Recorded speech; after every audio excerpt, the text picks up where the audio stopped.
Now I'm going to go back and talk a little bit more about what I mentioned briefly before, that sometimes species, when they go into a new area, can grow exponentially. And this is specifically non-native species going into a place they've never been before. And often these are places on the other side of the world or in an island nation that has a very different ecology, a very different ecosystem. Now, this isn't always bad. Sometimes many of the things in your garden at home, things like lavender and rosemary, are non-native species from Europe. But sometimes non-native species, when they come to a new area, they can outcompete the species that are already there. And that's because they don't have the normal predators and diseases and competitors that they would usually have. They don't have bugs that eat them. They don't have the types of things that would normally kill them. Or maybe the weather is different and it helps them reproduce more quickly than they used to. This can be a problem because it can push out existing species and also can cause problems just for humans for various reasons. But when they do push out existing species, that lowers the biodiversity, or the total number of species in an area. And we're going to continue to look at biodiversity and why it's so important in the world. But it's, generally speaking, better to have more variety than less variety. The same reason it's better to have variation in genetics, we also want to have a variation in different kinds of species in an area. So here's a graph from the Nature Conservancy showing the percent of species that are threatened with extinction in different states. You can see California and Hawaii are really high. That's because we, and also Hawaii, have a lot of unique species that aren't found in other states. So because we have more species, we actually end up with more species that are threatened. We also have the problem where we have lots of ports and lots of ships coming from other countries. So we end up with more exposure to the possibility of new species coming in from other areas. Now, sometimes non-native species are brought in accidentally, like I said, on a boat, maybe a bug or a seed or something on a boat, and then sometimes they're brought in on purpose. We're going to talk about 3 sort of case studies of invasive species that were either purposely or accidentally brought into different places and the problems that they caused in the ecosystem. And you can see on your notes that I want you to just summarize this in your notes. So our 3 examples we're going to look at is eucalyptus trees here in California, rabbits in Australia, and the African honeybee, sometimes known not very accurately as the killer bee, in the Americas. Now, we don't have as many eucalyptus trees here in the Central Valley, but along the coast, I'm sure you guys have all seen the eucalyptus trees. I grew up in Oakland, and I can assure you there were lots and lots of eucalyptus trees there. And eucalyptus trees have many benefits. They're native to Australia, and they grow very quickly and very tall, and they can grow in very poor soil without a lot of water. They don't require a lot of maintenance. So Australians marketed them to the world in the 1800s as a great way to grow trees quickly. They smell nice, and they were great to grow windbreaks and that sort of thing. Well, in California in the 1850s, it was the gold rush, and they were building a lot of new towns. They needed more timber, more wood to build houses. And so several entrepreneurs saw eucalyptus trees and thought, these are fast-growing trees, we can grow them for wood to build all these new houses.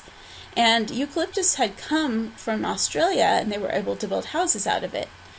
Well, what they did not know about the eucalyptus wood that was coming from Australia is those were old-growth eucalyptus trees that had been around a long time. And it turns out that young eucalyptus trees are actually terrible for building things.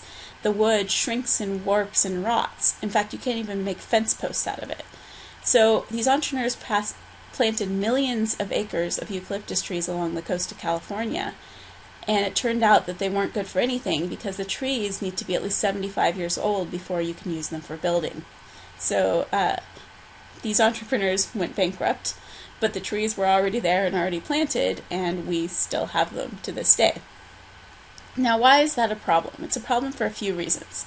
One is, you can see in the picture there, the bark peels off. Eucalyptus trees are very messy and dirty. They drop a lot of leaves and bark, and those leaves and bark sit on the ground and get very dry, which means that they can cause fire problems. This has been a problem in Southern California and along the coast. And even in Northern California, where we have fewer fires, when there are fires, they can be exacerbated by the trees. For example, in the early 90s, in Oakland, there was a giant fire that almost burned down my house. And part of the reason it got so big was once it started, all of the eucalyptus bark let it spread very, very quickly. Another reason is that eucalyptus trees are actually poisonous to most animals. Not all animals. In Australia, of course, there are things that can eat eucalyptus trees, like koalas, but they also have bugs and things like that that will live in eucalyptus groves. But here we don't have those because it's a non-native species. So because they are poisonous to most of the species that already live in California, nothing can grow there, and the native species are pushed out.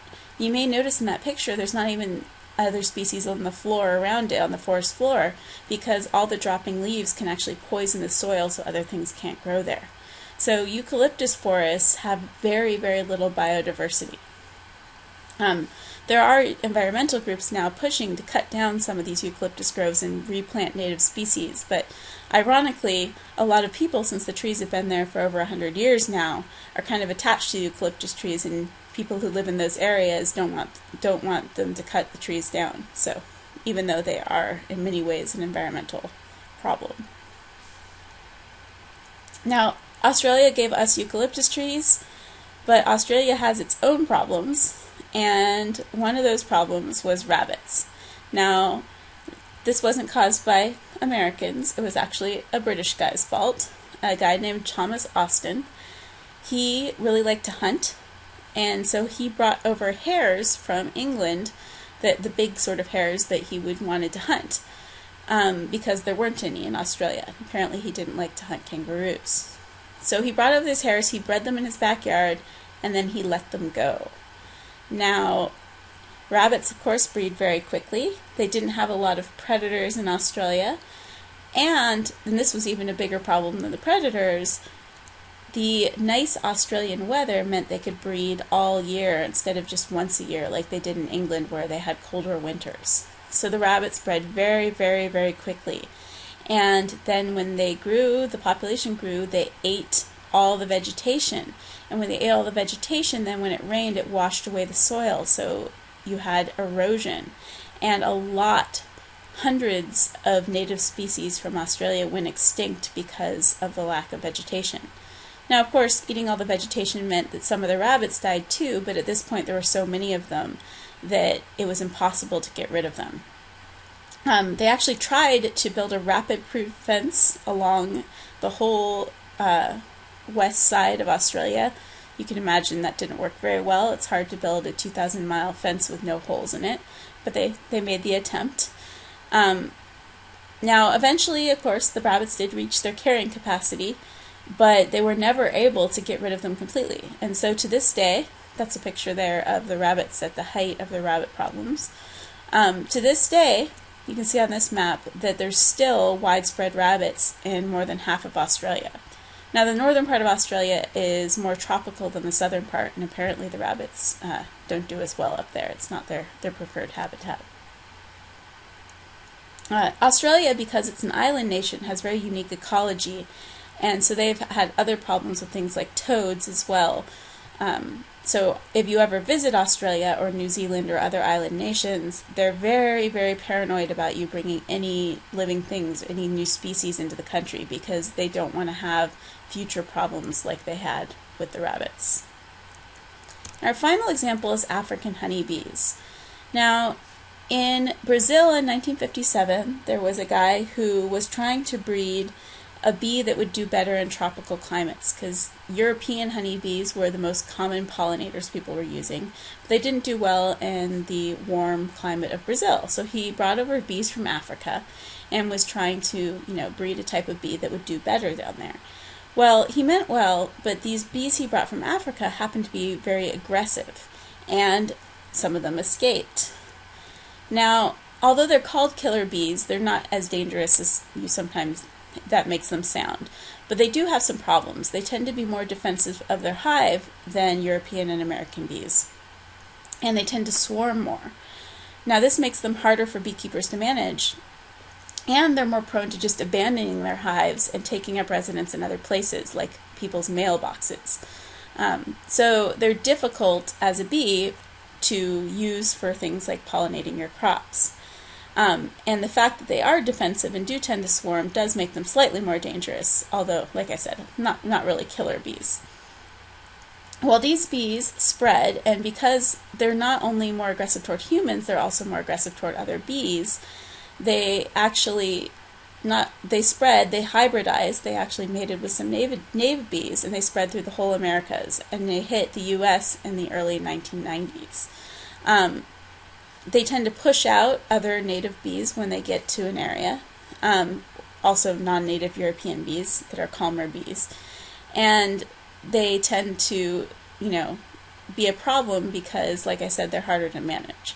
So when these bees end up in an area that you get nuisance problems of them taking up residence in different parts of people's houses, and also beekeepers who have other types of bees have problems with them attacking their other beehives.